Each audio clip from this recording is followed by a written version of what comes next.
All right, we are live, and this is take one, right, Leib? Take Go. one. I told you I'd do it. So, welcome everyone. My name is Diane Rose Solomon.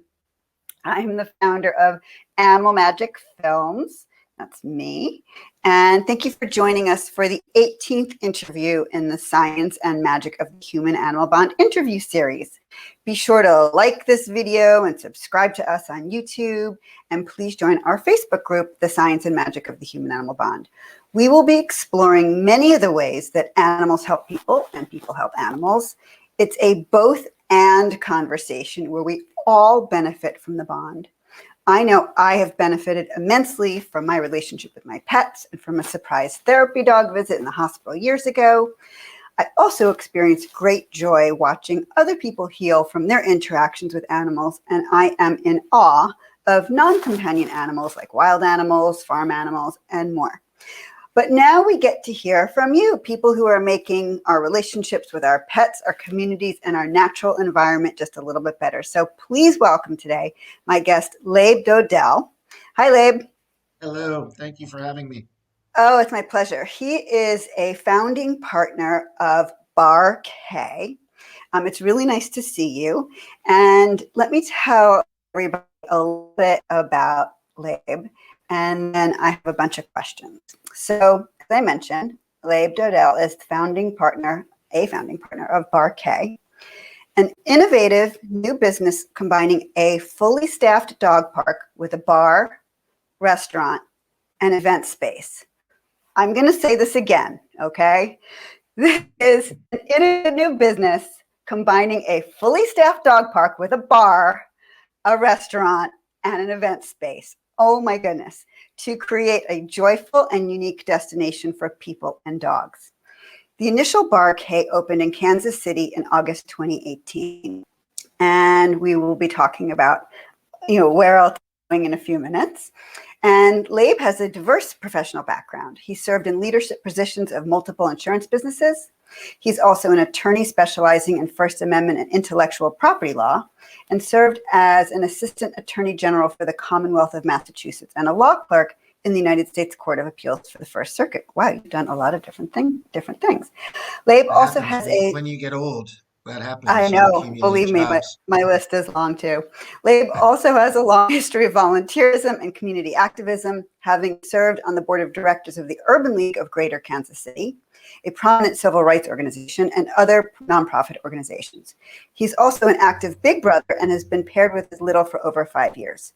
He is currently living in St. Louis, which is going to be a little bit of a key to what's going on in his business, with his 3 rescue dogs, Bear, Benji, and Frankie. So again, welcome. So nice to see you, Leib. How are you doing?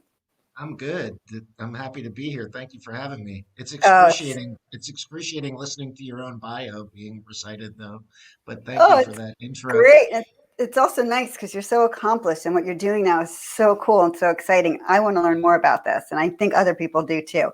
So tell me about Bar K. What inspired you to begin this work? How to get Yeah, so started? people are probably wondering, like, after hearing that intro, what is a lawyer and an insurance guy doing having a dog park bar? And Yeah. so this happened sort of very organically, like a lot of entrepreneurs, it started with solving a problem for myself because I've always been a, crazy dog guy throughout my career. And, I never had a human family. I never got married and never had kids for whatever reason, Mhm. but I have 3 dogs. They're actually sleeping at my feet right now. And so we were frequent visitors to dog parks in the various cities I've lived in, probably like many of the people watching. And they're great, and we're grateful that cities provide public space for dog parks, but the experience felt so unbelievably limited. You know, like there's no place to sit, and there's no gatekeeper, and there's no lights, and there's certainly no place to get a drink or work on your laptop. And so I would always be thinking to myself, why isn't anybody enhancing this experience and creating a destination for people and dogs? Because despite that, all those limitations I just rattled off, they're packed, right? I Mhm. mean, everybody goes and the dogs have a great time and the people sort of stand around and make small talk and try to figure out what to do for 20 minutes. And I would always think, man, if someone would just upgrade this experience, it could be, not only just a great experience and amenity for the people and dogs, but a business opportunity. And so about 5 years ago, with my other founding partner, we just decided to take a closer look at it and see if we could really make it happen. And then it just got completely out of control from there and became much bigger than I think either of us originally anticipated. Wow. Well, I can only imagine that it's just still the beginning. So how has it been during COVID? That's sort of the natural next question. You know, it's something that took off in Kansas City. It's doing really well. That's your flagship store. What happened over the past year? And actually, like, if you want to intertwine with that, what was it like before COVID? You know, Yeah. tell me about the experience people have at Bar K, and then what happened during COVID. Yeah. So we opened the first location in Kansas City in August of 2018. And I should mention that even before that, while that was being built, and while we were raising money to pay for it, we had a little proof of concept. So we Hmm. opened up a year and a half before that, in January of 2017, Hmm. in an old empty warehouse in a very industrial part of Kansas City called the West Bottoms. And it was literally just an old vacant warehouse. I mean, we weren't squatters. We rented it from the Hmm. owners. But it had no heat. It had no air conditioning. It had nothing except barely four walls and a roof. And it leaked when it rained. And we cleaned it up and we built a little makeshift bar in the middle of it. No food. And we opened evenings and weekends. And it was, I mean, when I say it was a cult sensation, like you have just no idea. People loved it. We called it the Barcade Lab because we thought, well, that's a cute way because lab is kind of like a, it's laboratory It's testing great. ground, and of course It's it's great. kind of dog, so we thought that was clever. And to this day, I mean, that was January of 2017, 4 years ago, right? People are still like, I miss the lab. There was just something sort of magical to play off your brand Yeah. and mysterious and cool, almost like a speakeasy for dogs. It had no signage, and so that gave us confidence that, okay, there's something here. Like people are craving a social experience that they can include their dog. And so then when we opened the permanent location in August of 2018, it just grew very quickly. And we've had over 400,000 people come through that space in a relatively short period of time. You're talking about Kansas City is a market of about 1.2 million people. So that 400,000 people come through from all over the Kansas City metro area. And we can map this out because when you come in, you fill out a little form and we get your zip code from all over the country. I mean, if you're passing through Kansas City with your dog, you're going to come to Barquet, right? So then COVID happens, Hmm. and it's been fascinating because I mean, obviously we were shut down like most other businesses in the country, right, for 2 months, and um, we just stayed very engaged with the business through our social media, and we had dog trainers do Facebook Lives on what to do with your dog while you're stuck at home and all that. But then after we opened back up, um, because the business is largely outdoors, we have Hmm. 2 acres of outdoor space. Wow. People were craving some kind of a social experience. And I always want to preface this by saying we were very responsible. We had capacity limits, we had mask requirements, we had all those things, but people were desperate for an outlet. Hmm. Plus, and the pet industry has done well over COVID because a lot of people got dogs because they were home Hmm. more, and even people who didn't get new dogs got kind of re-engaged with their dog because they were home so much more. And so all of those things played right into what we provide. And then the final element is this whole work from home culture, which most of us think is going to be here for a pretty long time. And so if you're working from home in quotation marks and you have a dog, then you come to Barquet. We have like really good Wi-Fi. We have great gourmet coffee.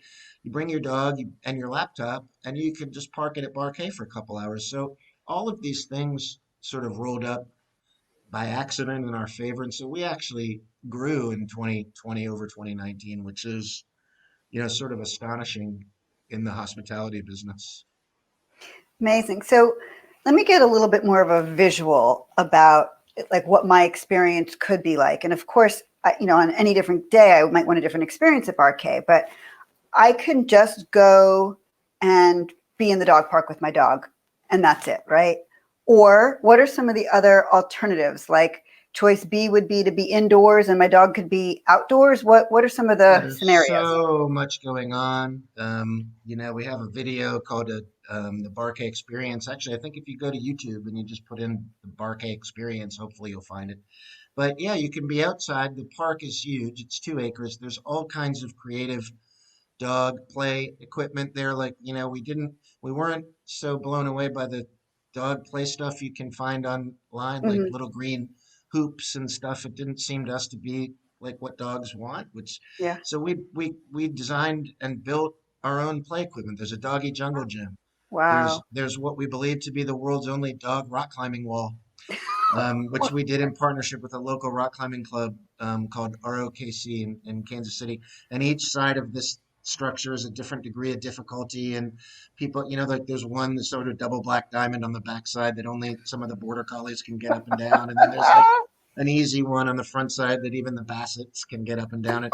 And so everyone loves challenging their dogs to go up and down it, and the dogs love it, and what the cool thing is that the dogs get it. Like they get that these are play structures for them. And the Dog Jungle Gym, we also did in partnership with a local hardware store called Westlake Ace Hardware, and it's the huge structure with all kinds of ramps and stairs and platforms because dogs like to play on different levels and run up and down things. And the people sort of stand around and are just entertained by the antics of the dogs. And it just works. So to answer your question, you can hang out in the park. There's all Yeah. these different areas. We have lots of local partnerships with other businesses, like the two I mentioned, and many others that have created installations in the park for people and dogs to play. There's a stage right in the middle of the park, so we have musicians come in and perform. So, Wow. just imagine like in the middle of a dog park, a stage with a singer-songwriter up there with dogs running up and down the stage. And, it's hard to capture in words the joyfulness of that experience, right? And then there's a whole indoor bar and restaurant. Now that's for humans only because Okay. for health code reasons, right? We can't have dogs in the dining space indoors, but we have a shockingly good food and beverage program. We were very careful not to fall into the trap of like, well, we're the only dog park where you can get something to eat, so it doesn't have to be a great experience. We wanted that experience to stand on its own. So we hired a chef and we developed our own menu. We kind of call it healthy casual because we think dog people tend to be, they're Healthy more casual. healthy casual people. They want to eat healthy. We're locally sourced, and um, so you can get everything from a tuna poke bowl to a falafel sandwich and all kinds of great food. And then we also do food. You can order food for your dogs right off our menu. So there's a food for humans and a food for dogs section. You can get chicken risotto for your dog. You can get turkey meatballs for your dog. And then we have these two large outdoor patios where if you want to eat with your dog, you can have your dog on a leash on the patios and enjoy full table service, or you can leave your dog out in the off-leash park where we don't allow food for obvious reasons because we don't want to create conflict. But Hmm. our staff are out there, and this is an important part of the Barkay experience is that the park is always staffed. We Wow. call we call them dog tenders, Yeah. so it's kind of a play on bartenders, and Yeah. they're all trained in dog behavior, and they're there to keep the experience safe and joyful, and so they look for signs of conflict. Their goal, and they're trained to they want to prevent conflict before it happens, and so they can read dogs, and if a dog looks uncomfortable, because as and many people on this podcast know, dogs will give you an escalating series of signals that they're not comfortable Yeah. typically. And so if they see a dog stiffening up or looking away or licking its lips or any of those telltale signs, they'll just casually redirect the dog's attention with their body language. Often the customers don't even know what's happening. And because the space is so big, it's very easy to redirect the dog's attention. Um, and we have, given the volume of dogs that we have come through the space, which is massive, we have very few incidents of conflict. Obviously, it happens. It Yeah. happens at a human playground too, Of right? course. And we just do our absolute best to manage it, to intervene quickly if it happens. And we have a whole incident reporting program to keep track of incidents and make sure we're capturing all the information. And We've built our own custom CRM system, so the same dog seems to be involved in more than his or her fair share of incidents, it will raise it to our attention so that we can talk to the owner. And then we have partnerships with multiple dog trainers in town. So if we do need to talk to an owner about hey, maybe your dog needs some more socialization training, we Yeah. can refer them to a trainer. So it's really about just creating this entire community of dog lovers. It's amazing. And Yeah. let's just say I don't have a dog, or for some reason my dog just passed, but I really like the vibe. Is it like cool to come in and just sit with my laptop, or like it's not Yes. like, So or is it like a human playground where you can't be there without your kid? no, it's a great question, and people are always asking that. In fact, just today I had that conversation where people are like, "Is it creepy? Like, is it Yeah. like going to a playground?" No, it's not the slightest bit creepy. In fact, somewhere around 50% of the people that come don't have a dog because Wow. it's such a unique experience. Like I said, it's great food and beverage experience, and in Kansas City, even the architecture is unique. The building is was built out of repurposed shipping containers, 17 of them. So Wow, it's even the big. aesthetic of the building is really different than anything people have experienced before. So, and then of course there's the music, and we have adoption events every weekend where we invite a different local rescue organization to bring the adoptable dogs in, and we try to find them homes. We find if you give someone a cocktail and a puppy, you can close the deal very quickly on that, right? So, and we do dog training classes. We have an area that is called Pet Finder Park, and this will be the case at all of our locations. I think most of the people on this know that petfinder.com is like an online aggregator of rescue organizations around the country, and so they've sponsored this area at Barkay called Pet Finder Park, and it's a separately enclosed space, so it's kept separate from just the general population of dogs and guests. And in that space, we can have a wide variety of programming, particularly adoption events. Because you don't want the rescue dogs necessarily out in the main park with all the other guests because we don't know those No, no, dogs as no. well. Yeah. So they have their own space, and then families come to meet hopefully their new pet, and it's just really cool to see those matches get made. And then we have dog training classes in Pet Finder Park, and we have yoga every Sunday morning. We have a dog friendly yoga class, which is just super joyful and hilarious. Like we just do all kinds of creative programming in that space. Wow. It's like, all of a sudden this desire to live there is huge. It just sounds so great. And even going back to what you're saying, like if 50% of the people don't even have dogs, it's such a good opportunity for people who don't have a dog to get a little bit of that dog energy in a really cool environment. You're around cool people and you're Yeah, around cool dogs. So for a lot of reasons, people, it's not the right time for them to have a dog, but they can go absolutely. be around dogs and it's perfect. That is so true. A lot of people just their lifestyles, whatever reason, don't support having a dog, but they love Yeah, dogs, and so they can. It's almost like the difference between being an aunt or an uncle versus a parent, right? Like you can play with exactly. your niece and nephew and then give them back You to the give them back. parents to Yeah, deal with exactly. later. We get a lot of retired couples that come and they just like sit and have a cup of coffee or whatever and just feed off the joyfulness and families like we're kid friendly. We had lots of discussion about that because there were some folks that felt, it's not safe to have kids out in that kind of an environment, but we felt really strongly that we had an opportunity to help teach kids how to be the Hmm. next generation of responsible pet parents. So I think that's been Brilliant. proven to be correct because parents love bringing their kids. We produced a whole video called "I'm a Barkay Kid" with a local public television station where they created an animated video of how to be safe around dogs. And So so good. every kid under the age of 13 that comes to Barkay we sit them down at this little table and they put their little headphones on and they watch this video and then they have to take a little quiz. So we can do our part about how to keep them safe and teach them about dogs. So there's so much going on at Barkay on any given day. Wow. I mean, it just sounds like you've thought of really everything. So let's go to like the 30,000-foot question. And you've really answered it, but I have to ask the question anyway. How does your work help make the community and ultimately the world a more compassionate place? Yeah, I mean, I think there's so many ways to answer that. I mean, the- part of that, I can't answer that question honestly without revealing part of my sort of curmudgeon is that a word? Like It is sort of now. old Jewish guy self, which is, I like a lot of people maybe of my generation, like I get sort of increasingly frustrated by technology and how it just seems to be isolating people and, everybody in their own little bubbles and in their own little feedback loops. And Barkay, what I love about Barkay, and it almost makes me emotional when I talk about it, is like it's a throwback to a more authentic time when people were actually engaging with one another in a real way, like in an actual human way, which is funny to say a human way because it's about dogs, but it just forces people to be engaged with one another and bonding over their common love of dogs. And the one thing that we my colleagues and I, when we're at Barkay on a busy, beautiful weekend afternoon, when there's literally on a nice Saturday, we'll have 2,000 people come through the space on a Saturday.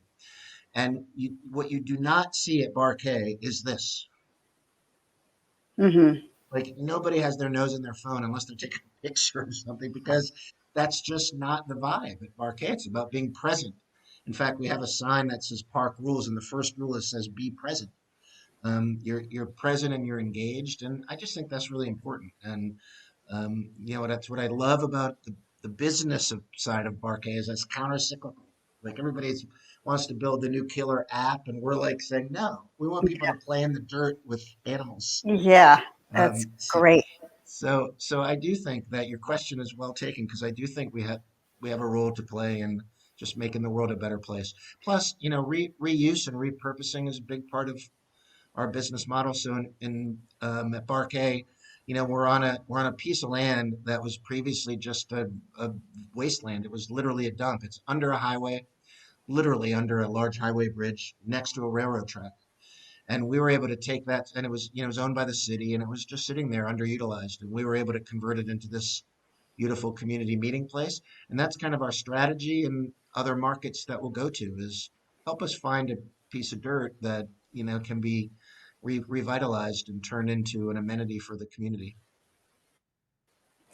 And Well, then there's let's the use dogs. that If I just could answer to ramble, I was just going to ramble on for one more second, which is then I don't want go to ahead. get like the I don't want to get the dogs like left out because the other thing is just about what it means to the dogs because Yeah. a lot of dogs that live in cities and they have wonderful homes with loving owners, but are they living their best dog lives? They go out in the morning to go to the bathroom, then their owners are at work and they come home and then, if you're an owner, you've got this horrible choice. You want to spend time with your dog, but you want to go meet your friends for happy hour or whatever, and you have to make those choices. And so maybe the dog gets a quick walk around the block.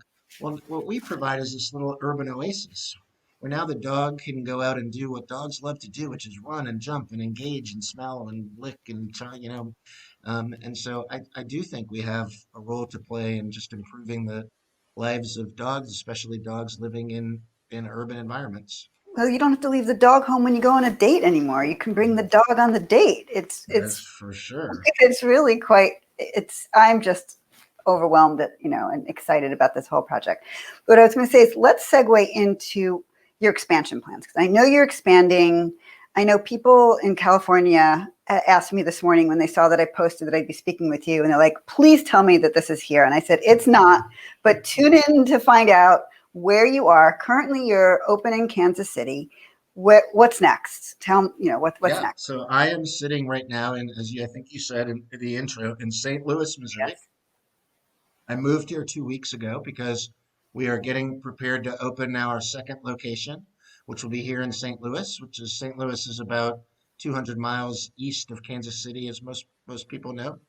And we found it just I mean, it is really going to be the 2.0 version of the Barkay I just described in Kansas City. It's an absolutely spectacular urban location right smack dab in the middle of the city in a neighborhood called the Grove. If any of you are familiar with St. Louis or have friends or relatives in St. Louis, we are repurposing a beautiful old warehouse. This is a 56,000 square foot warehouse sitting on 2 acres of outdoor space. And it will have all of the amenities I just described in Kansas City, but with one important addition, which is that we'll have 10,000 square feet of indoor off leash play space Wow. for the dog. So in Kansas City, all of the play space is outdoors, as we described, and it's great. The dogs love being outside, but humans, we're frail, and so that makes our business, very weather dependent. And if it's cold, like we're having a freak spring snowstorm here in the Midwest today, people aren't thinking I want to go to the dog park. Yeah. But now that we'll be able to provide this indoor off-leash space, then it's going to make us, our value proposition even greater in bad weather.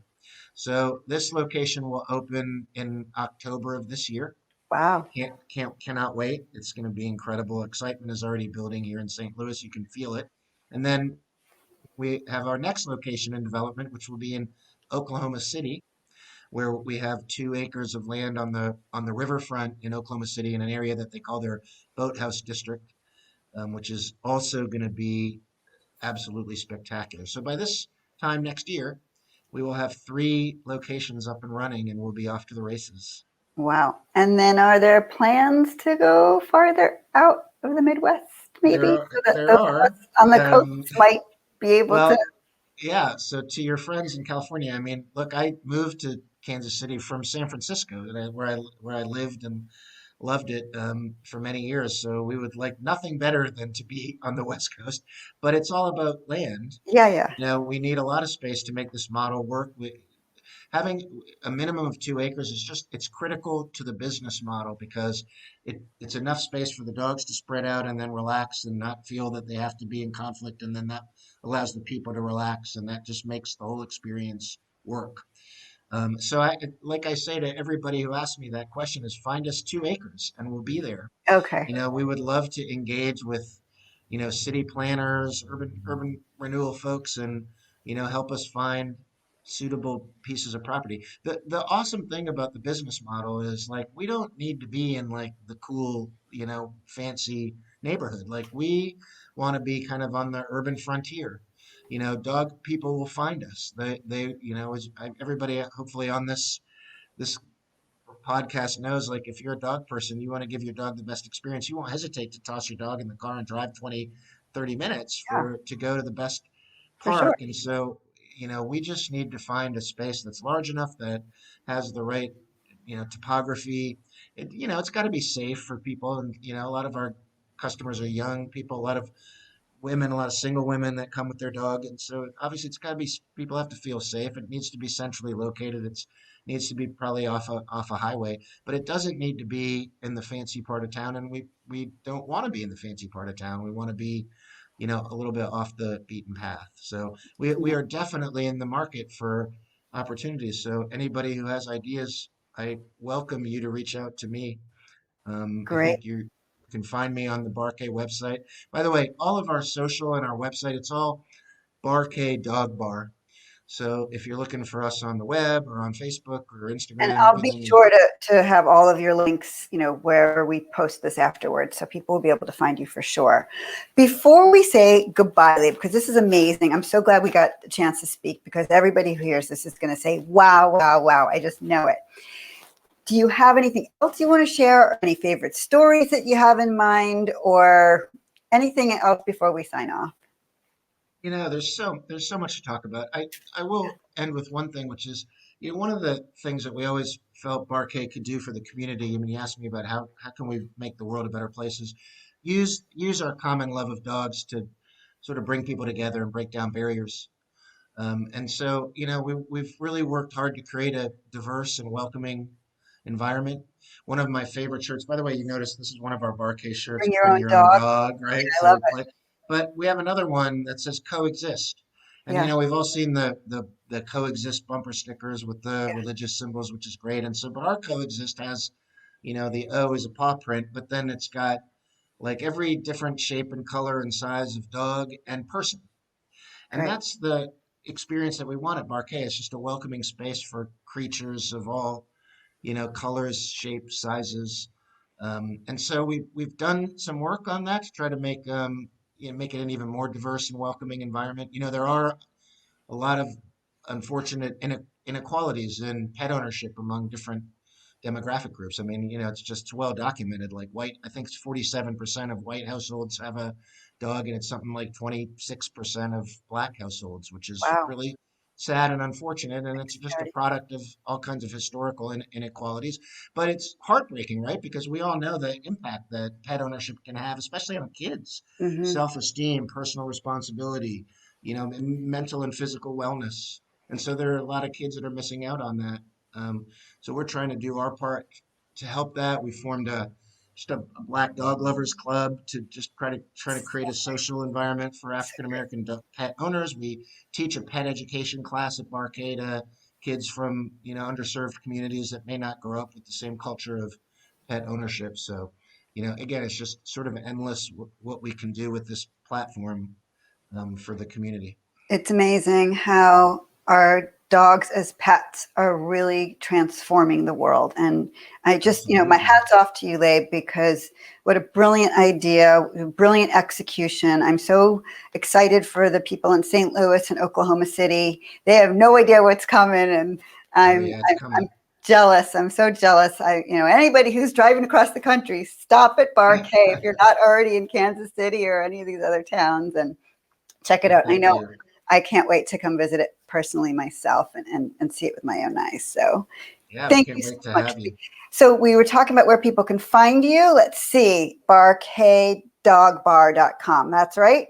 Yes, that's the website, and that'll then take you to all our different social media platforms, and I think it'll give you a really good sense of what goes on in our space. So It's please a beautiful check it out. website. Yeah, check it out.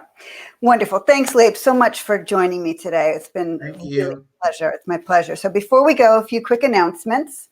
If you have not yet joined our Facebook community, The Science and Magic of the Human Animal Bond, you can visit my website, animalmagicfilms.com, to join that community and learn more about upcoming films and news that we have going on. You can subscribe to my YouTube channel, Animal Magic Films, and you are welcome to email me at diane@animalmagicfilms.com if you have any ideas for a story, or if you can go up to my website, or if you have an idea for an interview like this one. So thanks again, Leib, for joining me. Let's put it back to Barcade because that's way more interesting than what I'm doing. Um, Thank you again for joining me today and for the incredible community building business you are creating, have already created. And thank you to everybody for spending time with us today. We will be back next week with another fabulous guest. Thanks, Leib. Take care. Thank you. Thanks, everybody. Bye. Take care. Bye-bye.